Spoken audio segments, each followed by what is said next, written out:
விஜயை பொறுத்த வரைக்கும் கூட்டம் சேரட்டுங்கிறதுக்காக உள்ளே உட்காந்துட்டு அந்த கூட்டத்தை ரசிக்கிறார்.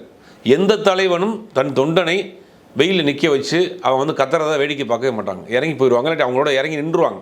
இதுதான் தமிழ்நாட்டில் பார்த்து வெயிட் பண்ணியிருக்காங்கன்னு சொல்கிறாங்க. இப்போ என்ன பண்ணுறாருன்னா, சென்னையிலேருந்து அந்த 6 மணி நேரம் வந்து அந்த டயத்தை எடுத்துக்கிறாரு. அப்போ அந்த வீடியோ காட்சிகள்லாம் பார்க்குறப்ப 2 ரோடுகள்லாம் வந்து ஹைவேஸ்லாம் ஆள் நிற்க மாட்டாங்க. திருச்சி டு நாமக்கல் போகிற ஹைவேஸில் ஆள் நிற்க போகிறாங்களா? எப்படி இருந்தாலும் அரை மணி நேரம் முன்ன பின்ன போயிடலாம். நீங்கள் 8:30 மணிங்கிறது ஒரு அதிகபட்சம் ஒரு 10-10:30 கூட ஆரம்பிச்சிருக்கலாம். அப்போ திட்டமிட்டே 3 மணி வரைக்கும் அதை தவிர்க்கிறார். ஏன் அப்படின்னா, காலையில் நாமக்கல்லில் அவர் என்ன நிலைமையில் அவர் இருந்தாரா, இல்லை அங்கே கூட்டம் சேரலையாங்கிறத திட்டமிட்டே அது தாமதப்படுத்தப்பட்டது நாமக்கல்ங்கிறது மட்டும் உறுதி. அப்போ கூட்டம் சேர்ந்த பிறகு அங்கே பெருசாக அங்கே கூட்டமும் சேரலை. அப்போ என்ன பண்ணுறாருன்னா, நாமக்கல்லில் பேசி முடித்ததுக்கு பிறகு நாமக்கல்லேருந்து அவர் கரூர் போகிறாரு.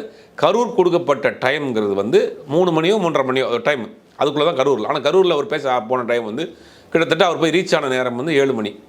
அப்போ 4 மணி நேரம் கரூர்லேயும் கூட்டம் வந்து அங்கே சேர்றாங்க. அப்போ இவர் என்ன செய்கிறார் அப்படின்னா, கூட்டம் சேர்ந்ததுக்கு பிறகு தான் வந்து பேசவே ஆரம்பிக்கிறார். இது ஒரு விதமான ஒரு பழைய ஸ்டைல். இது இப்போ என்ன செய்வாங்க அப்படின்னா, ஒரு தலைவர் அங்கே கூட்டத்துக்கு வரல அப்படின்னு வர்றாரு, ஒரு பேச வர்றாரு அப்படின்னா, கூட்டம்ல என்ன பண்ணுவாங்கன்னா, மிமிக்ரி பண்ணுறவங்க ஏதாவது பாடுவாங்க, இல்லாட்டி ஒரு ஸ்டார் பேச்சாளர் பேசி இந்த கூட்டத்தை சேர்ப்பாங்க. இந்த வந்து கொண்டு இருக்கார் நம்ம தலைவர், இன்னும் சற்று நேரத்தில் வந்து விடுவார், இது நம்ம எல்லையை தொட்டு விட்டார், நம்ம அருகில் வந்து விட்டார் அப்படின்னு அந்த பேசி அந்த கூட்டத்தை உற்சாகப்படுத்தி ஒரு டெம்ப்டை ஏற்றி அதுக்கு பிறகு போய் ஒரு தலைவர் நிற்கிறப்ப அந்த கூட்டம் ஆர்ப்பரிக்கும். இது வந்து ஒரு சைக்காலஜிக்கல் மேடை நடக்கக்கூடிய ஒரு விஷயம். அதைத்தான் அது பழைய ஃபார்மெட்டு.